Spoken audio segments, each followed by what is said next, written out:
मेरे प्यारे भक्तों, राधे राधे। आज की इस कहानी में हम राधा और कृष्ण के प्रेम की अमरता का रहस्य जानेंगे। राधा और कृष्ण का प्रेम सभी के लिए एक उदाहरण है, लेकिन इसके बावजूद भी उनका प्रेम अधूरा ही रह गया था। लेकिन वो अमर कैसे हुआ, आज हम जानते हैं। ब्रज की हरी भरी घाटियों में यमुना नदी के किनारे राधा और कृष्ण के प्रेम की एक अनोखी कहानी ने जन्म लिया। कृष्ण अपनी मोहक बांसुरी की धुन से सभी को आकर्षित करते थे और राधा अपनी अपार सुंदरता और भोलापन से सबका दिल जीत लेती थी।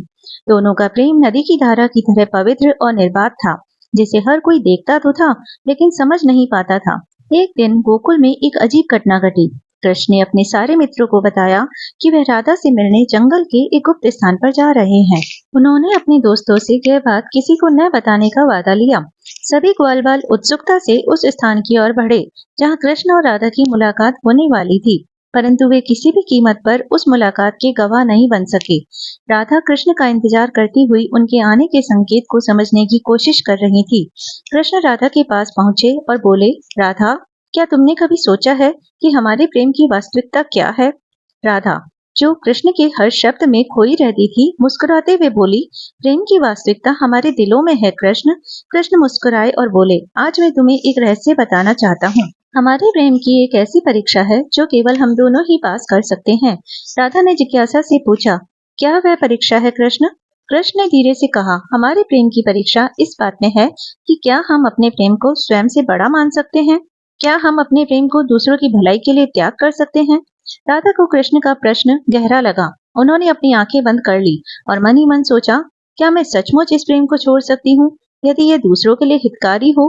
कुछ पल की चुप्पी के बाद राधा ने अपनी आंखें खोली और कहा, कृष्ण, अगर हमारा प्रेम दूसरों की भलाई में है तो मैं तैयार हूँ।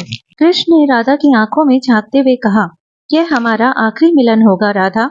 अब हम अपने अपने रास्ते पर चलेंगे ताकि ब्रिज में प्रेम और शांति बनी रहे। राधा का दिल टूट गया, पर उन्होंने मुस्कुराते हुए कृष्ण की बात मान ली। वे जानती थी कि उनका प्रेम केवल उनके लिए नहीं था, बल्कि संपूर्ण ब्रज के लिए था। उन्होंने अपनी आंखों में आंसू भरे, परंतु उनके होठों पर एक शांत मुस्कान थी। कृष्ण ने अपनी बांसुरी को एक अंतिम बार बजाया, जिसकी धुन यमुना की लहरों में मिलकर ब्रज की हवाओं में घुल गई। राधा ने अपने आंसू पोंछे और अपने कदम पीछे हटाए। उन्होंने कृष्ण को आखिरी बार देखा और जंगल की ओर चल पड़ी, जहाँ से कृष्ण की आवाज अब दूर हो चुकी थी। कई साल बीत गए। राधा और कृष्ण के प्रेम की कहानी पूरे ब्रज में फैल गई। लोग उन्हें प्रेम के प्रतीक के रूप में पूजा करते थे। एक दिन ब्रज में एक उत्सव के दौरान एक वृद्ध महिला आई और उसने राधा का नाम लिया। वह महिला कोई और नहीं, स्वयं राधा रानी थी। वह कृष्ण से मिलने के लिए आई थी, जो अब द्वारका के राजा थे। राधा ने कृष्ण को देखा और मुस्कुराते हुए कहा, हमने अपने प्रेम की परीक्षा पास कर ली कृष्ण। हमने अपने प्रेम को दूसरों के लिए त्याग दिया और यही हमारा असली प्रेम था। कृष्ण ने राधा की ओर देखा और कहा, हाँ राधा, हमारा प्रेम आज भी अमर है और यह कभी खत्म नहीं होगा। राधा और कृष्ण की यह मुलाकात ब्रज में एक रहस्य बनकर रह गई।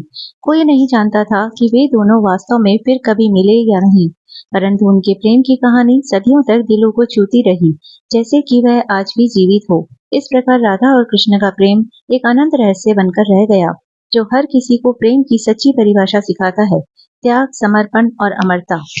मेरे प्यारे दोस्तों, राधा कृष्ण के प्रेम से हमें त्याग, समर्पण और सहनशीलता का पता लगता है। हमें अपने जीवन में भी इन गुणों को धारण करना चाहिए। इसलिए अगर आपको यह कहानी अच्छी लगी हो तो आप इस कहानी को ज्यादा से ज्यादा लाइक और शेयर कीजिए, और ऐसी ही और मजेदार कहानी सुनने के लिए मेरे चैनल को सब्सक्राइब भी कर लीजिए। धन्यवाद।